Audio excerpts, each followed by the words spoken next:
পাথর লাগানো আছে। যারা খেয়াল করেছেন করেছেন, নচেত আগামীতে যারা যাবেন খেয়াল করবেন। আপনার মনে জিজ্ঞাসা আসবে এটা কেন, এটা কি কেন সমান করা হয়নি? সব তো সমান আছে। তার কারণ হলো এটা ওই জায়গা যেখানে মুহাম্মদুর রাসূলুল্লাহর কাছে কখনো 60 কখনো 70 জন বাচ্চা সেখানে হুজুরের কাছে পড়ে থাকতেন। কখনো খাওয়া হতো, কখনো খাওয়া হতো না। যাদের মনিটরের নাম আবু হুরায়রা, তিনি নিজে বলছেন যে কখনো কখনো ক্ষুধার কারণে আমি উল্টে পড়ে থাকতাম।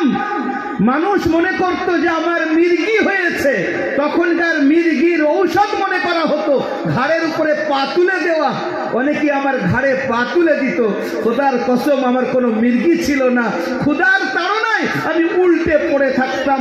এই যে মাদ্রাসা তালিমউদ্দিন আর যত মাদ্রাসা আছে সমস্ত মাদ্রাসার সম্পর্ক ১৫০০ বছর আগে মুহাম্মদুর রাসূলুল্লাহর ওই যে উঁচু জায়গা আজও পর্যন্ত করা আছে, যেটাকে বলা হয় আসহাবে সুফফা, সুফফাদের থাকার জায়গা, আসহাবদের থাকার জায়গা সুফফা চবুতরাকে বলা হয়। সেখানে একটা মাদ্রাসা, হুজুরের মাদ্রাসা ছিল, সেখানে ছাত্ররা থাকতো। আজ আপনাদের এখানে এই মাদ্রাসার ছাত্রদের সম্পর্ক ডাইরেক্ট সেই মাদ্রাসার সঙ্গে। এটা আরো কিভাবে বুঝবো?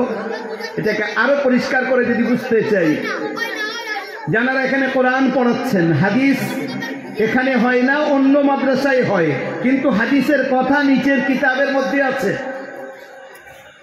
এই হাদিস যেটা পড়ানো হয় পরস্পর আপনি নিয়ে যান।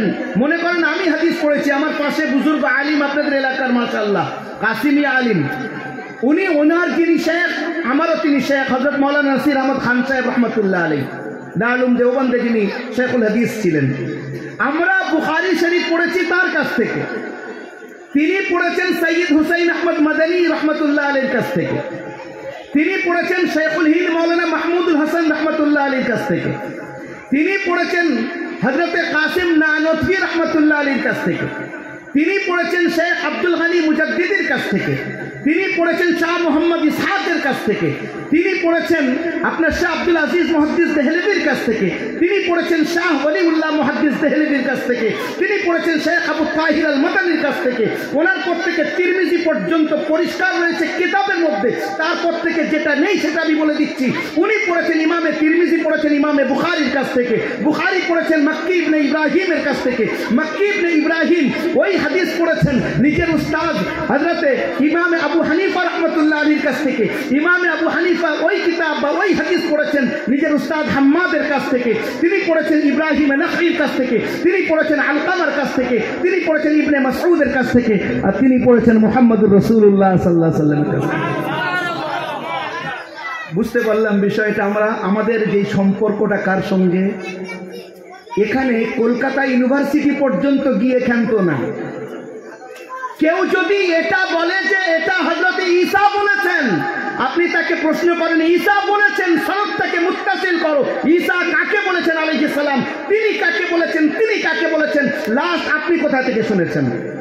কিন্তু এই জায়গায় বসে কোনো আলিম যদি দাবি করে এটা মুহাম্মদুর রাসূলুল্লাহ বলেছেন, আপনি জিজ্ঞাসা করেন আপনি কোথায় পেয়েছেন এটা, তিনি বলতে বাধ্য আমি হাদিস আমার উস্তাদ থেকে, তিনি তার উস্তাদ থেকে, তিনি তার উস্তাদ থেকে, লাস্টে গিয়ে মুহাম্মদুর রাসূলুল্লাহ সাল্লাল্লাহু আলাইহি ওয়াসাল্লাম পড়েছেন। এটা হলো এই ধর্মের feature. This religion which brought Prophet Muhammad sallallahu alaihi wasallam to this world to lead the humanity towards the right destination. এই ধর্মের এটা, এই বৈশিষ্ট্য কায়নাতে দ্বিতীয় কোনো ধর্মের নেই। আপনি যেখানেই যান যে কোনো ধর্মের বিষয় বলতে পারেন গৌতম বুদ্ধ বলেছে, বলে সনদ মুত্তাসিল করো, সনদ মুত্তাসিল মানে উনি বলেছেন তার প্রমাণ দাও, পারবে না। হযরত মুসা আলাইহিস সালাম বলেছেন প্রমাণ দাও, পারবে না। শ্রীরাম বলেছেন ঠিক আছে প্রমাণ দাও, পরস্পর পরস্পর পরস্পর মুশকিল। মুহাম্মদুর রাসূলুল্লাহর ব্যাপারে, ইসলামের ব্যাপারে মুস্তাশরিক যারা ইসলামের ব্যাপারে বিশেষভাবে তৈরি হয়েছে, আমি আপনাদেরকে কি বলবো, একটা ছোট্ট কিতাবের কথা বলে যাচ্ছে, ওলামায়ে কেরামরা আছেন, একটা কিতাব আছে, কিতাব ঠিক না কিতাব চাহ, হ্যাঁ যেমন আমরা বই বলি আর পুস্তিকা বলি, তো উর্দুতে কিতাব আর কিতাবচা, আরবিতে কিতাব আর কুতায়েব বলে, ছোট্ট বই। এই কিতাবটা আসলে হযরত মাওলানা সৈয়দ আরশাদ মাদানী মুদ্দাজিল্লুহুর একটা বক্তব্য। আমার ওস্তাদ হযরতের ওস্তাদ, উনি বলছেন যে ভারত স্বাধীন হওয়ার আগে একজন ব্যক্তি ইংরেজদের চাকরি করত, তার নাম হলো ইসহাক। ইংরেজদের খুব কাছের লোক। একজন ইংরেজ তাকে বলছে যে তুমি আমার সঙ্গে লন্ডনে চলো, তোমাকে একটা জিনিস দেখাবো, আজ পর্যন্ত কোনো মুসলমান সেটা দেখেনি। বলে বলো কি? আমি লন্ডনে জীবন কাটিয়ে আসলাম, আমি দেখিনি। বলছে তুমি কি কোনো মুসলমান দেখেনি? আমার সঙ্গে চলো। নিয়ে গেছে। সেখানে গিয়ে পাসপোর্টের উপরে নূতন করে আবার অনুমোদন লাগাতে হয়েছে, অন্য ভিসা লাগাতে হয়েছে। সেখান থেকে লম্বা ঘটনা আমি শর্টে বলছি। ওখান থেকে ওনাকে সঙ্গে নিয়ে লন্ডনেরই বাইরে শুধু নিয়ে যাওয়ার সময় বলেছে যে তুমি দেখবে, প্রশ্ন কিচ্ছু করবে না, ওখানে ফিরে এসে প্রশ্ন করবে। এবারে ওনাকে নিয়ে যাওয়া হলো, এক জায়গায় ওনাদের গাড়ি রাখতে বলা হলো, আর তারপরে মাটির নিচে গেট, সেখান থেকে ভিতরে ঢুকছে। আশ্চর্য হবে না মুসলমান, শোনেন, আমরা খবর হয়তো রাখি না। মাটির নিচে দেখছে যে বিশাল বড় ইসলামিক ইউনিভার্সিটি, লম্বা লম্বা দাড়ি, মাথায় পাগড়ি, হাতে আসা লাঠি। ওখানে বুখারীর শিক্ষা দেওয়া হচ্ছে, ওখানে আবু দাউদ পড়ানো হচ্ছে, কোরআনের তাফসীর করানো হচ্ছে, এখানে অমুক কিতাব পড়ানো হচ্ছে। চোখে সুরমা, জবরদস্ত আলিম, আরবি যেমন, উর্দু তেমন, ইংলিশ তেমন। বলে লন্ডনের মধ্যে এত বড় ইসলামিক ইউনিভার্সিটি? বলে তোমাকে আমি বলেছিলাম চুপ করে থাকো, পরে গিয়ে কথা বলো, ভালো করে দেখে নাও। কিরাত এত সুন্দর পড়ছে, সবকিছু হয়ে গেছে। যখন ফিরে এসছে, এনার তো আর সহ্য হচ্ছে না। ফিরে এসেছে, বলে ভাই আমি কিচ্ছু খাবো না। at first you have to tell me what was going on over there, কি হচ্ছিল ওটা আমাকে বলো, আমার আর সহ্য হচ্ছে না। এত বড় ইসলামিক ইউনিভার্সিটি আর মুসলমানরা জানে না। কি বলে জানেন উত্তরে? বলে তুমি কি মনে করছো ওটা ইসলামিক ইউনিভার্সিটি? ও ইসলামিক ইউনিভার্সিটি না, অত বড় বড় আল্লাহর ওলিরা আলিমরা রয়েছে। বলে একটাও মুসলমান না, সব খ্রিস্টান আর ইহুদি। কি করে জানেন? সব খ্রিস্টান ইহুদি কোরআন নিয়ে রিসার্চ করছে, হাদিস নিয়ে রিসার্চ করছে, আর তারপরে সেখান থেকে ওরা পৃথিবীর সামনে তুলে তুলে ধরছে আর বলছে ওটা আমরা দিচ্ছি, আমরা দিচ্ছি, অথচ কোরআন থেকে নিয়েছে, হাদিস থেকে নিয়েছে। কিতাবের নামও আমি আপনাদেরকে বললাম, নিলে কোনো সময় খুঁজে পেয়ে যাবেন। আমার কাছে রাখা ছোট্ট মতো বই, মাওলানা আরশাদ মাদানী সাহেব মুদ্দাজিল্লুহুর, ওনার একটা বক্তব্য। আমার বলার উদ্দেশ্য যেটা বলছিলাম, এই যে মাদ্রাসাগুলোয় যে কাজটা হচ্ছে, এটা ডাইরেক্ট সম্পর্ক মুহাম্মদুর রাসূলুল্লাহর সঙ্গে। বরং আমাকে বলতে দেন শুধু মুহাম্মদুর রাসূলুল্লাহ না, মুহাম্মদুর রাসূলুল্লাহ দ্বারাই আরশে আজিমের সঙ্গে সম্পর্ক, অর্থাৎ আল্লাহ সুবহানাহু ওয়া তাআলার সঙ্গে। এই জন্য আমি বলছিলাম মাদ্রাসা কি, ওই যে মদিনা মুনাওয়ারার মসজিদের একটা দিকে উঁচু করা আছে। বর্তমান গভর্নমেন্ট অনেক কিছু নষ্ট করেছে, কিন্তু ওটাকে উঁচু করে কেন রেখেছে? তার কারণ এটা বলতে চাচ্ছে, যেমন সম্মান মুহাম্মদুর রাসূলুল্লাহর নিকটে তালাবাদের ছিল, ছাত্রদের ছিল, দ্বীনি ইলম শিক্ষা করনে ওয়ালাদের ছিল, এখনো পর্যন্ত সেই জায়গাটা উঁচু রেখে বলা হচ্ছে যে এই মাদ্রাসায় যারা পড়ে, পৃথিবীর নজরে তাদের মূল্যায়ন না করলে করতে পারে তারা, মুহাম্মদুর রাসূলুল্লাহর দরবারে আজও পর্যন্ত এই মাদ্রাসাওয়ালাদের মূল্যায়ন এইরকম উঁচুই থাকবে। এই জিনিসটা আমাদের বোঝার। তাহলে মাদ্রাসার বিষয়টা আমরা একটু হালকা বুঝলাম, এর আরো লম্বা ইতিহাস, অনেক কিছু আছে। যেহেতু টাইমের একটা মেনটেনেন্সের বিষয় আছে। দ্বিতীয় জিনিসটা আমরা বুঝি তালিম। তালিমের ব্যাপারটা কি? শিক্ষা দেওয়া, শিক্ষা নেওয়া। তালিমের আসল মানে হলো শিক্ষা দেওয়া। তো শিক্ষা দেবে কে? যে আগে শিখবে সেই না শিক্ষা দিতে পারবে। এর দ্বারা বোঝা গেল শিখতে হবে আর শিক্ষা দিতে হবে। এলেম মানুষের কাছে না থাকলে, এবার এলেম বলতে কি? এলেম বলতে জিনিসটা কি বুঝি আমরা? বলে কেন ইঞ্জিনিয়ার হলেও এলেম, মাশাআল্লাহ, ডক্টর হলেও এলেম, প্রফেসর হলেও এলেম, আমরা অস্বীকার করছি না। কিন্তু ইলমে কে রাহে হক না নুমায়াত জাহালাত, যে এলেম সঠিক রাস্তাকে দেখায় না, সেটা মূর্খতা ছাড়া অন্য কিছু না। মা বাপের হক, সমাজের হক, দেশের হক, দশের হক, জাতের হক, আল্লাহর হক, মুহাম্মদুর রাসূলুল্লাহর হক, এমনকি প্রত্যেকটা মখলুকের হক। আপনি আপনার বাচ্চাকে 1 থেকে নিয়ে PhD পর্যন্ত নিয়ে যান, আপনি খুঁজে বার করেন কোথায় হকের কথা বর্ণনা করা হয়েছে, আপনি খুঁজে পাবেন না। এই মাদ্রাসায় পড়ান বাচ্চাকে, শুরু থেকে শুরু হয়ে যাবে মা বাপের সঙ্গে কেমনভাবে কথা বলতে হয়। وَقَضَى رَبُّكَ أَلَّا تَعْبُدُوا إِلَّا إِيَّاهُ وَبِالْوَالِدَيْنِ إِحْسَانًا। আল্লাহ ফয়সালা করেছেন ইবাদত তো আমার হবে, কিন্তু মা বাপের সামনে মাথা নত করে থাকবে। ওয়ালা তাকুল লাহুমা উফ ওয়ালা তানহারহুমা ওয়া কুল লাহুমা কাওলান কারীমা। তাদের সামনে উফ শব্দ ব্যবহার করবে না। দেখেন, এই শিক্ষা শুধু মা বাপের। আমি একটা এক্সাম্পল দিলাম, আপনি যে কোনো বিষয় নিয়ে চলে আসেন। আপনার বাড়িতে আপনি ওস্তাগার, আপনার বাড়িতে দর্জি কাজ করে, আপনার বাড়িতে রাজমিস্ত্রি কাজ করে। একটা রাজমিস্ত্রির হক মুহাম্মদুর রাসূলুল্লাহ কেমন ভাবে বলছেন, একজন কর্মচারীর হক কিভাবে বলছেন? তার গায়ের ঘাম শুকানোর আগে তার পয়সা তাকে দিয়ে দাও। একজন মানুষ যদি কাজ করে হাতে কড়া পড়ে যায়, সে কি আল্লাহকে পেতে পারে? আল্লাহ রসুলের সঙ্গে একজন এসে মুসাফা করেছে, হাত কড়া পড়ে গেছে, শক্ত হাত। হুজুর বলছেন, তোমার হাত এত কড়া কেন? ইয়া রাসূলুল্লাহ, আমি মানুষের বাড়িতে পাথর ভাঙি, ইট ভাঙি, যার কারণে হাতে কড়া পড়ে গেছে। হুজুর তখন কি বললেন? যে ব্যক্তি নিজের কাসবের, নিজের আমলের দ্বারায়, অর্থাৎ নিজের কাজের দ্বারায় হালাল রুজি অন্বেষণ করে, সে আল্লাহ পাকের বন্ধু। এখানে ব্যবসায়ীরা বসে আছেন। একটা হলো ব্যবসার পদ্ধতি শেখানো হয় ইউনিভার্সিটিতে। আপনারা জানেন, এই যে আমাদের বীজগণিত বলি আর পাটিগণিত বলি, ওর মধ্যে গিয়ে কি ঢোকায়? প্রথমে সুদের অঙ্কটা কষা শেখো।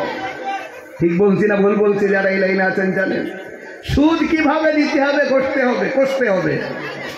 কিন্তু এখানে আসেন, মুহাম্মদুর রাসূলুল্লাহর ব্যবসার পদ্ধতি হুজুর বলে যাচ্ছেন, আত-তাজিরুস সাদুকুল আমিন মা'আন নাবিয়্যিন ওয়াস সিদ্দীকিন ওয়াস শুহাদাই ওয়াস সালিহিন। যে ব্যবসায়ীর মধ্যে দুটো গুণ থাকবে, একটা হলো সে সত্যবাদী হবে, আর দ্বিতীয় হলো সে আমানতদার হবে। তার হাসর হবে আম্বিয়া আলাইহিমুস সালাতু ওয়াস সালামদের সঙ্গে। আমি শুধু এক্সাম্পল দিয়ে এতটুকু বলার চেষ্টা করছি, you will find each and every purpose of your life in these madrasas.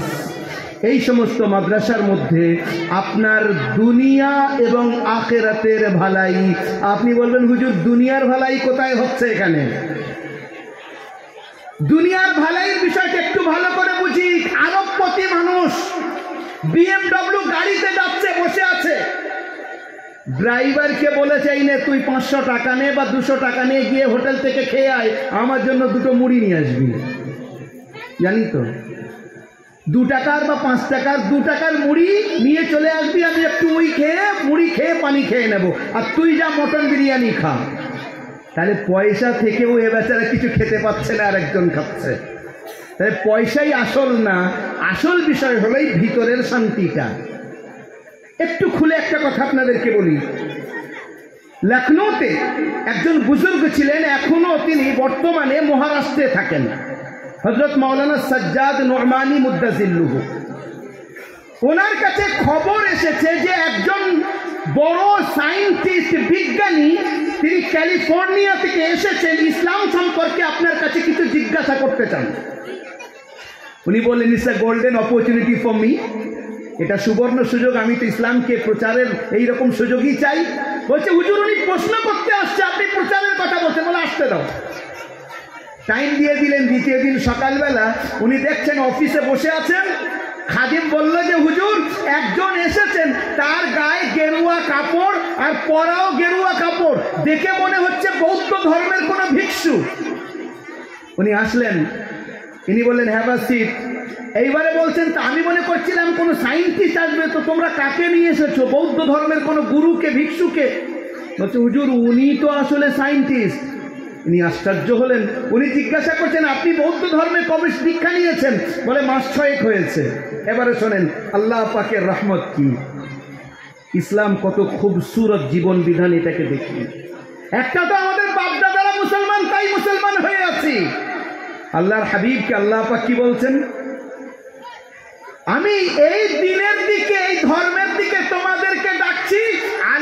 আলা বাসীরাতিন আনা ওয়া মান ইত্তাবা'আনি, আমার একদম পরিষ্কার যেমন সূর্য সামনে, তার মধ্যে কোনো সন্দেহ নেই যে ধর্ম আমি নিয়ে এসেছি, তার উপরে যারা আসবে, যারা চলবে, আল্লাহর সন্তুষ্ট তারা পাবেই পাবে এবং জান্নাতে তারা যাবে, এর ব্যাপারে কোনো ডাউট নেই। আল্লাহর হাবিব এটাকে শিখিয়েছেন। এই জিনিসটাকে মাওলানা সাজ্জাদ সাহেব ওই ব্যক্তিকে বসতে বললেন, আর তারপরে বললেন আপনি কবে বৌদ্ধ ধর্ম গ্রহণ করলেন? বলছেন 6 মাস। বলে স্যার আপনার প্রশ্ন একটু পরে করবেন, আপনি বড় শিক্ষিত ব্যক্তি, আমি একটা দুটো বিষয় শুধু জানতে চাচ্ছি। দেখেন পরিস্থিতিটা কিরকম। মাওলানা সাহেব নিজের তরফ থেকে প্রশ্ন শুরু করেছেন, ও বেচারা বুঝতে পারছেন না। বলছে স্যার আপনি একটা বা দুটো শব্দে বলে দেন বৌদ্ধ ধর্ম কাকে বলে। উনি চিন্তা করলেন, করার পরে বলছেন বৌদ্ধ ধর্মের মতলব হলো নিজের নফসকে মারা, নিজের রিপুকে মারা। নফস 3 ধরনের হয়, কোরআনে কারীমের মধ্যে বিশ্লেষণ এসেছে। উনি তখন দ্বিতীয় প্রশ্ন করছেন আপনার বাড়ি কোথায়? From where are you? আপনার বাড়ি কোথায়? বলছে আই এম ফ্রম ক্যালিফোর্নিয়া। বলে আপনি বলেন ক্যালিফোর্নিয়ার মধ্যে এত মানুষ আছে, তার মধ্যে কজন মানুষ যারা নিজেদের নফসকে মারতে পেরেছে? খুব চিন্তা করার পরে উনি বলছেন including me hardly I can count 3%। খুব বেশি থেকে বেশি 3 জন আমার নিয়ে। এইবারে মাওলানা সাহেবের প্রশ্ন শোনেন। বলে আপনি বিশ্বের মধ্যে বিপ্লব আনতে চাচ্ছেন, ইনকিলাব আনতে চাচ্ছেন, আর এত মেহনতের পরে 3 জন পুরো রাজ্যের মধ্যে, অঙ্গরাজ্য আমেরিকার 3 জন নিজের নফসকে মেরেছে, বাকিরা কোথায় যাবে? শিক্ষিত ব্যক্তি তখন বলছো ও এই চিন্তাটা তো আমি করিনি। বলছে স্যার আপনার কাছে খাতা আছে? বলছে আছে। বই কি? বলে খাতাটা বার করেন। যখন ডায়েরি বার করেছে বলে মধ্যখান থেকে 2টো দাগ টানেন। দাগ টেনেছে।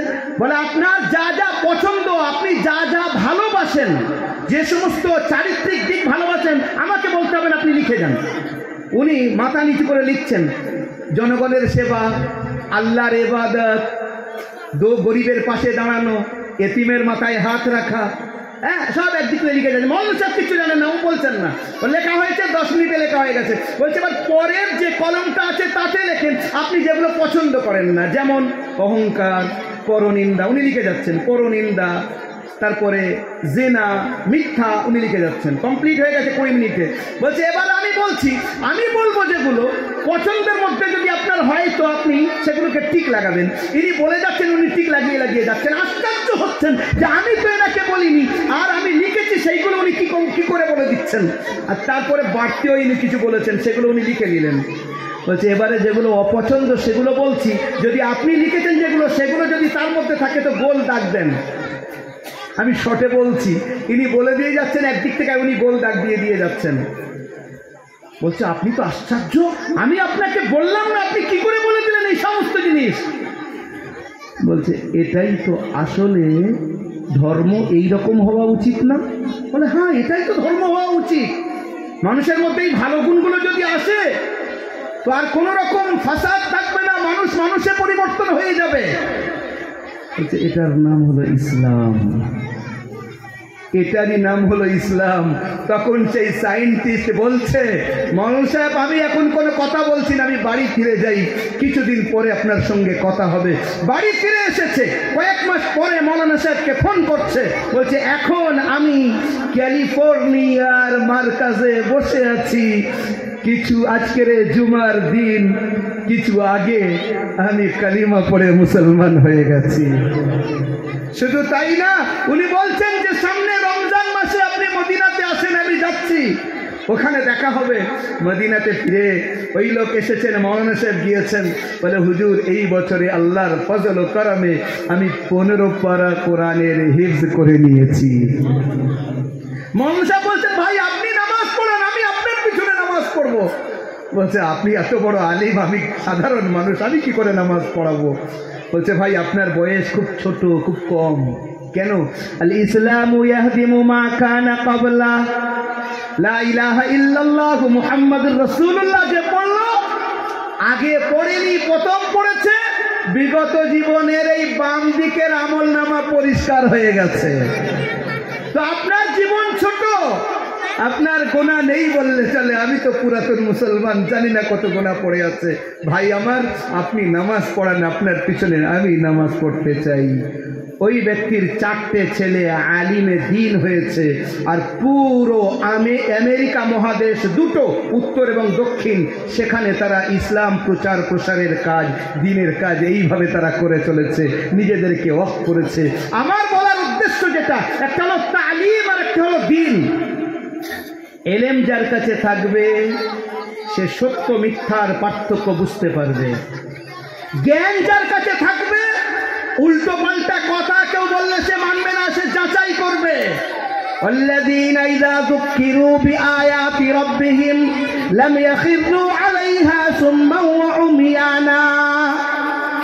মুমিনের লম্বা সিফাত আল্লাহ বয়ান করেছেন, অনেক লম্বা সিফাত। তার মধ্যে হলো একটা, যে কেউ কিছু বলে দিয়ে গেল আর সঙ্গে সঙ্গে মাথা পেতে নেবে না, সে যাচবে, যাচাই করবে, কারণ তার বিবেক আল্লাহ তার এলেম দিয়েছে, এলেমের সামনে না থাকলে অন্য কারোর কাছে জিজ্ঞাসা করবে। ব্রাদারান ইসলাম, আমি বাস শর্টে আর একটা ছোট্ট ঘটনা আপনাদেরকে বলছি। দ্বীন, দ্বীন এমন একটা শব্দ না, এর মধ্যে সব কিছু এসে গেছে। এ কথা আপনারা সবাই জানেন হয়তো।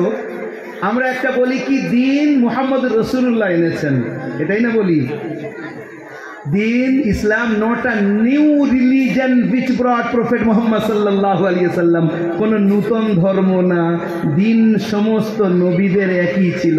এটাকে প্রমাণ করতে গেলে লম্বা সময় লাগবে, এতটুকু বলছি, নবীদের আকীদা, বিশ্বাস একই ছিল। আমানতু বিল্লাহি ওয়া মালাইকাতিহি ওয়া কুতুবিহি ওয়া রুসুলিহি ওয়াল ইয়াউমিল আখিরি ওয়াল কদরি খাইরিহি ওয়া শাররিহি মিনাল্লাহি তাআলা ওয়াল বা'সি বা'দাল মাউত।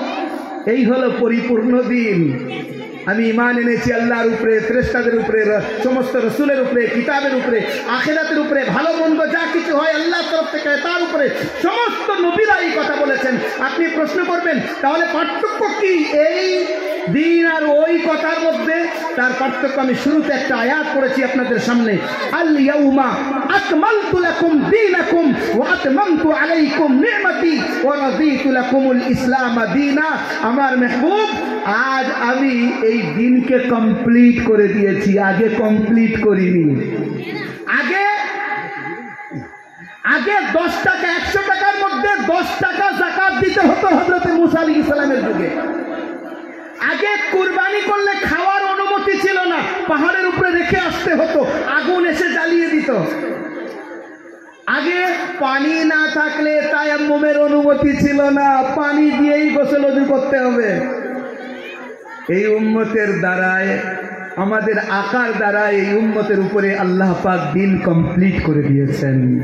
আমাদের জন্য 100 টাকায় 2.5 টাকা, আমাদের জন্য কুরবানি করব, নিজেরাও খাবো, আত্মীয়দেরকে খাওয়াবো, গরিব মিসকিনদেরকেও দেব। আমাদের জন্য পানি ব্যবহার না করতে পারলে সেই জায়গায় আমরা মাটি ব্যবহার করে, অর্থাৎ সেই জায়গায় আমরা যদি তায়াম্মুম করি সেটাও করতে পারি, তারও ব্যবস্থা করা হয়েছে। বলার যে কথাটা বলতে চাচ্ছিলাম, শর্টে একটা কথা আপনাদেরকে বলছি। একজন বুজুর্গ, কত বড় বুজুর্গ তিনি! আজকেকার যিনি মধ্যমণি, আমার উস্তাদে মুহতারাম, উনি যেখানকার শিক্ষক, বিশ্বনন্দিত, বিশ্ববিখ্যাত মাদ্রাসা আল জামিয়াতুল ইসলামিয়া দারুল উলুম দেওবন্দ, সেখানকার কয়েকজন শিক্ষক, এনার খলিফা, যার কথা আমি বলছি, হযরত মাওলানা পীর ফকির জুলফিকার নকশবন্দি, এনার খলিফা 5-6 জন ওখানকার শিক্ষকরা। তাহলে কত বড় ব্যক্তি চিন্তা করেন। অথচ আল্লাহ দিনের কাজ কার দ্বারা কিভাবে নেয় দেখেন। এনার বেসিক যেটা শিক্ষা সেটা হলো ইউনিভার্সিটিতে, ইনি একজন সিভিল ইঞ্জিনিয়ার। চিন্তা করতে পারেন, কিন্তু 30 বছর বয়সও তখন হয়নি, তার আগে আল্লাহ রসুলকে 100 বারের থেকে বেশি স্বপ্নে দেখেছেন। এত বড় ব্যক্তিত্ব। তিনি তার কিতাবের মধ্যে ঘটনা লিখেছেন। সেই ঘটনাটা আমি শর্টে বলে আসল কথায় চলে আসছি। সেটা হলো, উনি বলছেন যে আমি একবার আপনার ফ্রান্স থেকে ক্যালিফোর্নিয়ায় যাচ্ছি। ফ্রান্স আমরা জানি প্যারিস থেকে যাচ্ছি, ফ্রান্সের রাজধানী। প্লেনে বসেছি, প্লেনে অনেক লম্বা ঘটনা ঘটে গেছে। বলছে আমি পৌঁছেছি, ওখানে পৌঁছানোর পরে আমার ছাত্ররা আমাকে বলছে, মুরিদরা আমাকে বলছে যে হুজুর, এখানে ইউনিভার্সিটির হলে প্রত্যেক রবিবারে সর্বধর্ম সম্মিলন হয়। সেখানে খ্রিস্টানদের পাদ্রী, ইহুদিদের রিব্বি, বৌদ্ধদের ভিক্ষু, শিখদের সর্দারজি, আমাদের ওলামাদের মধ্যে কেউ। হুজুর 2 সপ্তাহ আগে একজন আলিমকে পাঠিয়েছি, যিনি সভাপতি ছিলেন। তিনি বলছেন, হোয়াটস ইউর কোয়ালিফিকেশন, আপনার শিক্ষাগত মান কি? উনি বলছেন, আমি একজন আলিমে দিন। বলছে তাকে সায়েন্স নিয়ে প্রশ্ন করা হচ্ছে। মৌলানা সাহেবরা সায়েন্স বিজ্ঞান নিয়ে আমাদের মাদ্রাসায় পড়ানো হয় না, তো যেটা হয় না শিখবে কোথায় থেকে? ও আলিম ফিরে এসে বলছে, I never go once again there, আমি আর কখনো যাব না। আমি যেটা জানি সেটা প্রশ্ন করুক, ধর্মের ব্যাপারে জানুক, সায়েন্স আমি কি জানি? বলছে, স্যার হুজুর 2য় সপ্তাহে একজন সায়েন্টিস্টকে পাঠিয়েছি আমরা। বলছে সভাপতি বলছে, আপনার শিক্ষাগত মান? বলছে আমি সায়েন্টিস্ট। বলে তখন কোরআন আর হাদিস থেকে প্রশ্ন করছে। ইনি ফিরে এসে বলছে, আমি আর যাব না, আমার যেটা সাবজেক্ট তাই দিয়ে প্রশ্ন করা উচিত। বলছে হুজুর আপনি দয়া করে একটু যান, আপনি সায়েন্টিস্ট, আপনি আল্লাহর ওলি, আপনি আলিমে দিন, আপনি গেলে ইসলামের কতটা স্পষ্ট হবে। হযরত বললেন, তোমরা দোয়া করো, আমি যাই। হযরত গেলেন। আল্লাহ পাক যাদের অন্তরের মধ্যে খোদা ভীরুতা থাকে, তাকওয়া থাকে, ও তাদের আলাদা করে না ওই বিউটি পার্লারে যাওয়ার প্রয়োজন পড়ে না। ও তো সাময়িকের জন্য, কিন্তু এনাদের ভিতরটা উপরে চলে আসে, এত সুন্দর নূর তাকে চাই। উনি গেছেন তো দেখেই যেন ওদের একটা আশ্চর্যের বিষয় হয়ে গেল। ওরা তখন বলছে, যিনি সভাপতি দাঁড়িয়ে গিয়ে বলছে, আপনার কোয়ালিফিকেশন? বলছে আমি একটা ইসলামের ছাত্র। আবার চিন্তা করলেন, ছাত্র যদি বলেছে আমাকে, বলে ছাত্রের কাজ নেই, এখান থেকে বার হও। তখন বলছেন, but you can ask me any kind of question, I will try my level best to answer about your question. আমি ছাত্র হতে পারি, কিন্তু আমাকে আপনি প্রশ্ন করতে পারেন যে কোনো বিষয়, আমি চেষ্টা করব।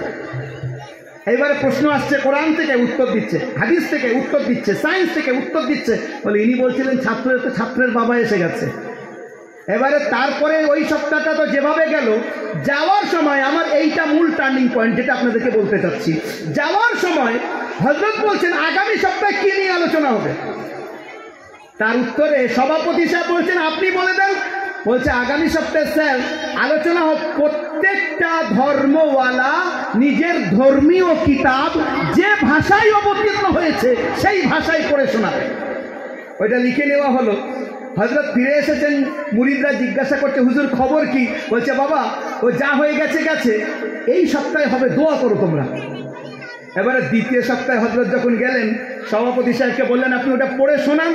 বলছে everyone has to recite from his spiritual book which brought his messenger from Almighty Allah. প্রত্যেক ব্যক্তি তার যে কিতাব অবতীর্ণ হয়েছে যে ভাষায়, সেই ভাষায় পড়ে শোনাবে।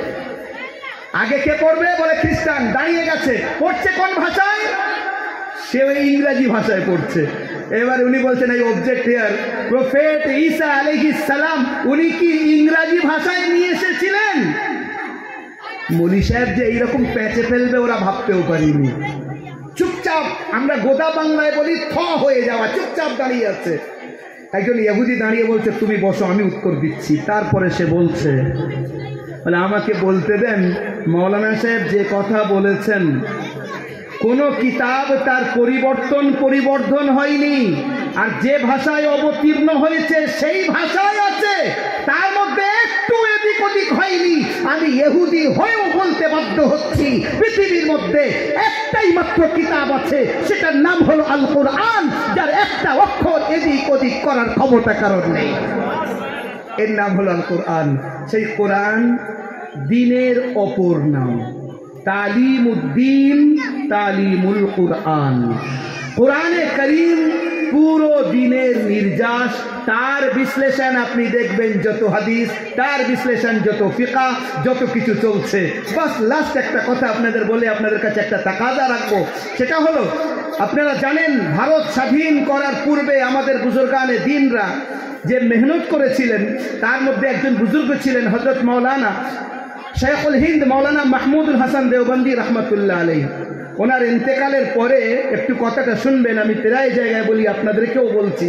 ওনার ইন্তেকালের পরে পিঠের নিচের অংশে দেখা যাচ্ছে শুধু হাড় আর হাড্ডি, আর কিচ্ছু নেই। ওনার ছাত্র সৈয়দ হুসাইন আহমদ মাদানী রহমতুল্লাহ আলাইহিকে জিজ্ঞাসা করা হচ্ছে, হুজুর আমরা গোসল দেওয়ার সময় আপনার উস্তাদ শেখুল হিন্দকে দেখলাম পিছনের অংশে শুধু হাড় যেন জ্বালিয়ে দেওয়া হয়েছে, ব্যাপারটা কি? উনি উত্তরে বলছেন যে আমার উস্তাদ আমাকে মানা করেছিলেন, আর কাঁদছেন ঝরঝর করে বলছেন আমার উস্তাদ আমাকে মানা করেছিলেন। আজ বলছি ওই বুড়ো মানুষটাকে মাল্টার জেলের মধ্যে ইংরেজরা নিয়ে যেত আর লোহা গরম করে ছেঁক দিত, গোশত খসে খসে পড়তো, রক্ত গড়িয়ে যেত। একটাই কথা যে তুমি একটা ফতোয়ায় সই করে দাও যে মাহমুদ একটা কথা লিখে দাও, ইংরেজরা আমাদের শত্রু না। উনি বলেছেন আমি এখনো বেঁচে আছি, মারা যাওয়ার পরে আমার লাশ থেকে যদি কোনো আওয়াজ আসে সেটা হবে এটা ইংরেজদের বিরুদ্ধে যুদ্ধ করা ফরজ। এইভাবে ওনার উপরে অকথ্য অত্যাচার করা হতো। হযরতে শেখুল হিন্দ 3 বছর 6 মাস মাল্টার জেলে বন্দী ছিলেন। এর মধ্যে আল্লাহর কাছে ইস্তেখারা করেছেন, দোয়া করেছেন, মালিক মুসলমানরা আবার নিজের জায়গায় পৌঁছতে পারে, আবার সম্মানের সঙ্গে বিশ্বের সামনে, জগতের সামনে লিডিং করতে পারে, আমাকে পদ্ধতি বুঝিয়ে দাও আমি যাতে গিয়ে বলতে পারি। শেখুল হিন্দকে, যার ছাত্রের নাম মাওলানা ইলিয়াস রহমতুল্লাহ আলাইহি, শেখুল হিন্দকে যার ছাত্রের নাম মাওলানা আশরাফ আলী থানভী রহমতুল্লাহ আলাইহি, শেখুল হিন্দকে যার ছাত্রের নাম হযরত আল্লামা আনোয়ার শাহ কাশ্মীরি রহমতুল্লাহ আলাইহি, শেখুল হিন্দকে যার ছাত্র সৈয়দ হুসাইন আহমদ মাদানী রহমতুল্লাহ আলাইহি, যত বড় বড় আলিম সব শেখুল হিন্দের ছাত্র। সেই বুড়ো মানুষটা বলছে আমি আল্লাহর কাছে কেঁদেছি, আল্লাহ তুমি আমাকে বুঝিয়ে দাও যাতে আমি গিয়ে বলতে পারি, আমার যদি হায়াত থাকে মানুষের সামনে বলতে পারি কিভাবে তারা আবার সেই জগৎ সভায় আবার শীর্ষে স্থান অধিকার করতে পারে। বলে দুটো জিনিস আল্লাহ আমাকে বুঝিয়েছেন, ইস্তেখারার মাধ্যমে অন্তরে আল্লাহ যেটা দিয়েছেন। এক, লম্বা কথা বাস একটা, সেটা হলো মানুষকে কোরআনের উপরে জমতে বলো। যার কারণে ওই অসুস্থতার মধ্যে জেলের মধ্যে বসে কোরআনের তর্জমা লিখেছেন শেখুল হিন্দ। তর্জমায় শেখুল হিন্দ আপনারা জানেন একসময় সৌদি গভর্নমেন্ট ওটাকে ছাপতো, ওই জেলের মধ্যে বসে হযরত লিখেছিলেন। তাই আমি আপনাদেরকে বলি আলহামদুলিল্লাহ দিনী পরিবেশ, সবাই দিন বোঝেন। তবে এখান থেকে এটাও নিয়ে উঠি যে আমাদের ছোট থেকে ছোট বাচ্চা এবং বাচ্চি এমন কেউ না থাকুক যারা বিশুদ্ধ কোরআন না জানবে। প্রত্যেকেই যেন বিশুদ্ধ কোরআন শেখে, আমার আপনার বাড়িতে যেন তিলাওয়াত হয়। হুজুরের যুগে, তারপরে সাহাবাদের যুগের বৈশিষ্ট্য ছিল সকালবেলা ভোরের বেলা ঘরের ভিতর থেকে কোরআনের গুঞ্জন শোনা যেত। আল্লাহ মাফ করুক, আল্লাহ মাফ করুক, আমাদের এরিয়াতে সকালবেলা যেন সবাই মরে পড়ে আছে। মসজিদ, হ্যাঁ মসজিদ আমাদের, আপনাদের এলাকার কথা এটা বলছি না, উমুমি মুসলমানদের হালাত দেখেন। 100%-এর মধ্যে কত পার্সেন্ট মুসলমান নামাজি, কত পার্সেন্ট আমরা ফজরের নামাজ ঠিকভাবে আদায় করি? আর তার উপরে বলছি আল্লাহ আমাদের উপরে অত্যাচার চলছে। আল্লাহকে আপন করলে তারপর না অত্যাচার চলবে। তার সঙ্গে সম্পর্ক আত্মীয়তা কারোর নেই, কিন্তু আত্মীয়তার থেকে বড় সম্পর্ক তার সঙ্গে যে তার কথা শুনবে, মা বাপের থেকে তিনি বড় দয়ালু। এই জন্য তার সঙ্গে সম্পর্ক ঠিক করতে গিয়ে বাচ্চাদের কোরআনের শিক্ষা দেন। তালিম উদ্দিন মাদ্রাসা ওই সমস্ত মাদ্রাসার একটা অংশ যেখানে আপনার বাচ্চারা পড়ছে। এখন পরিস্থিতি আপনারা দেখেছেন, আপনারা যা এই পর্যন্ত দান ধান করেছেন তার একটা হিসেব মাশাআল্লাহ আমাদের হযরত একটু আগে আপনাদের সামনে দিয়েছেন। আমি একটা তাকাজা রাখছি, আগামী বছর সামনে আসছে, মাদ্রাসার আয় ব্যয় একটা লম্বা থাকবে, আসাতেদারা আছেন, বাচ্চারা আছে, তাদের পিছনে একটা লম্বা খরচ।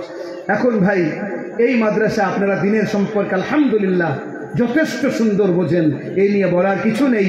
কোন আল্লাহর বান্দা আছেন সবচেয়ে প্রথমে বিসমিল্লাহ করবেন, মাদ্রাসার জন্য 1 লাখ টাকা প্রথমে নাম লেখাবেন যে ইনশাআল্লাহ 1 লক্ষ টাকা আমি তালিম উদ্দিনের জন্য আমার পয়সা থেকে আমি দানের ওয়াদা করছি, ইনশাআল্লাহ আস্তে আস্তে আদায় করবো। বলেন হিম্মত করি ভাই, প্রথম হাত তোলেন বিসমিল্লাহ। কোন আল্লাহর বান্দা আছেন? আমার পরে আমার উস্তাদে মুহতারাম আসবেন, ওনার দ্বারা দোয়া নেবেন, আমিও দোয়া করবো ইনশাআল্লাহ মনে মনে, আল্লাহ কবুল করুন। প্রথম কোন আল্লাহর বান্দা আছেন বলেন? 1 লক্ষ টাকা তালিম উদ্দিনের জন্য ইনশাআল্লাহ। আছেন কোন আল্লাহর বান্দা? Anyone who can stand up, I pray for him ইনশাআল্লাহ। কেউ আছেন কোন আল্লাহর বান্দা? 1 লক্ষ টাকা। হ্যাঁ ভাই, জি, হিম্মতে মারদা মাদাদে খুদা আছেন? বিসমিল্লাহ, অন্তত একজন হোক প্রথমে বিসমিল্লাহ। আমরা কি মনে করি দান করলে আখিরাতে গিয়ে পাবো, দুনিয়াতে পাবো না কিছু? এই চিন্তা যদি থাকে ভুল। আখিরাতে গিয়ে কমপ্লিট পাবো, দুনিয়াতে কমপক্ষে 10% আল্লাহ দেবেন, প্রমাণ আছে। কমপক্ষে দুনিয়াতে 10% পাবেন, আখিরাতে অ্যাটলিস্ট কমপক্ষে 700% পাবেন আখিরাতে। আর আপনার মানসিক শান্তি, এটা তো আলাদা প্রাপ্তি। আপনি ভালো কাজ করবেন, মানসিক শান্তি পাবেন। গুনাহ করলে মানসিক অশান্তি আপনাকে ঘুরে ঘিরে রাখবে, পেরেশান হবেন। আছেন কোন আল্লাহর বান্দা? বলেন বিসমিল্লাহ। জি, হ্যাঁ ভাই, একজনও নেই? এতক্ষণ সময় লাগছে? হ্যাঁ, কোন একজন আল্লাহর বান্দা হিম্মত করি যে ইনশাআল্লাহ 1 লক্ষ টাকা ইনশাআল্লাহ আমি মাদ্রাসায় দেব? এরাই সাহেব, এইরকম জায়গায় তো আমি তো আশা করি যে ইনশাআল্লাহ 1 জন তো অন্তর থেকেও দাঁড়াবে। হ্যাঁ, এখানে আলহামদুলিল্লাহ দেনেওয়ালা মানুষ তো আছেন। আমি আপনাদের সামনে এখানে প্রথম মাদ্রাসার জলসায়, তো অন্তত আমার ওস্তাদের দিকে খেয়াল করে আর আপনাদের আগত মেহমান, আমি নিউ কামার, তার দিকে খেয়াল করে কেউ একজন অন্তত আল্লাহর জন্য 1 লক্ষ টাকা বিসমিল্লাহ করবেন।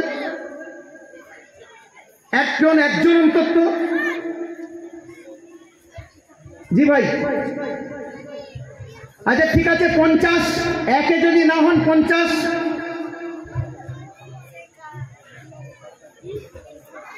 আসেন কোন ভাই? আল্লাহ কবুল করুন। আমি একটু দেখা করবো, আপনি কথা বলেন।